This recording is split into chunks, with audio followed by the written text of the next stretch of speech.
দীর্ঘদিন ধরে পলাতক গাঁজা কারবারি মেঘালয় পুলিশের হাতে গ্রেপ্তার। আদালতের নির্দেশ অনুসারে মেঘালয় পুলিশ বিশালগড় থানার পুলিশের হাতে তুলে দেয় পলাতক গাঁজা কারবারি মিঠুন দেবনাথকে। বিশালগড় থানার অন্তর্গত জাঙ্গালিয়া দেবেন্দ্র দেবনাথের ছেলে মিঠুন দেবনাথ গত 2021 সালে বিশালগড় থানার পুলিশের কাছে গাঁজা সহ ধরা পড়েছিল। পরবর্তী সময়ে মিঠুন দেবনাথ পুলিশের চোখে ধুলো দিয়ে পালিয়ে যায়। তখন থেকে বিশালগড় থানার পুলিশ অভিযুক্ত মিঠুন দেবনাথকে গ্রেপ্তারের জন্য চেষ্টা শুরু করে।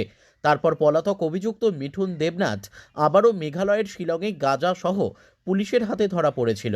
সেখানে সে 9 মাস জেল হেফাজতে থাকার পর বিশালগড় থানার পুলিশ জানতে পারে যে পলাতক অভিযুক্ত মিঠুন দেবনাথ মেঘালয় পুলিশের হাতে গ্রেপ্তার হয়েছে। আদালতের নির্দেশে মেঘালয় পুলিশ সোমবার রাতে গাঁজা কারবারি মিঠুন দেবনাথকে বিশালগড় থানার পুলিশের হাতে তুলে দেয়। এ ব্যাপারে বিস্তারিত জানালেন বিশালগড় থানার সেকেন্ড ওসি কপিল পাল। দীর্ঘদিন ধরেই মিঠুন দেবনাথ গাঁজা কারবারের সঙ্গে যুক্ত বলে জানা গেছে। পুলিশের চোখে ধুলো দিয়ে সে বিভিন্ন এলাকা ঘুরে বেড়াতো। তাকে আদালতে তোলা হলে আদালত কি সাজা ঘোষণা করে, এখন এটাই দেখার। মেঘালয় পুলিশ আজকে আমাদের কাছে একজন আমাদের একটা ফেয়ার দিয়েছে, একজন আসামিকে 24 আওয়ার্সের লিগে আমাদের সেফ কাস্টডিতে রাখার লিগা। ওর নাম হয়েছে মিঠুন দেবনাথ, বাবার নাম দেবেন্দ্র দেবনাথ, বাড়ি জাঙ্গালিয়া।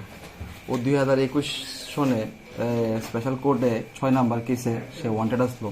তো আমাদের স্পেশাল কোর্ট ওদের কোর্টের কাছে, ওরা ওইখানে যেহেতু অ্যারেস্ট আছে, তো তাদের কাছে প্রোডাকশনের লিগে একটা ওয়ারেন্ট দিছে। প্রোডাকশন ওয়ারেন্ট বলে তারা আজকে এখানে রাখছে, কালকে সকালে স্পেশাল কোর্টে তারা পুলিশ করাইব। স্যার, যে অভিযুক্তকে আজকে বিশালগড়ে আনা হয়েছে, সে ওইখানে কি নিয়ে ধরা পড়েছিল? ওইখানে সে মেবি কোনো নার্কোটিক আইটেম নিয়ে ধরা পড়ছিল। ওর এগেনস্টে একটা নার্কোটিক কেস আছে। কোন থানাতে ধরা পড়েছিল? ওই তো লং ছিল। আগে কিসের কেসটা আসলো এটা স্যার, কি বিষয়? আগে যে আমাদের পিএসসি কেসটা ছিল, এটাও এনডিপিএস কেস। ওর এগেনস্টে এনডিপিএস কেসে সে ওয়ান্টেড ছিল। কি নিয়ে আসলো এটা?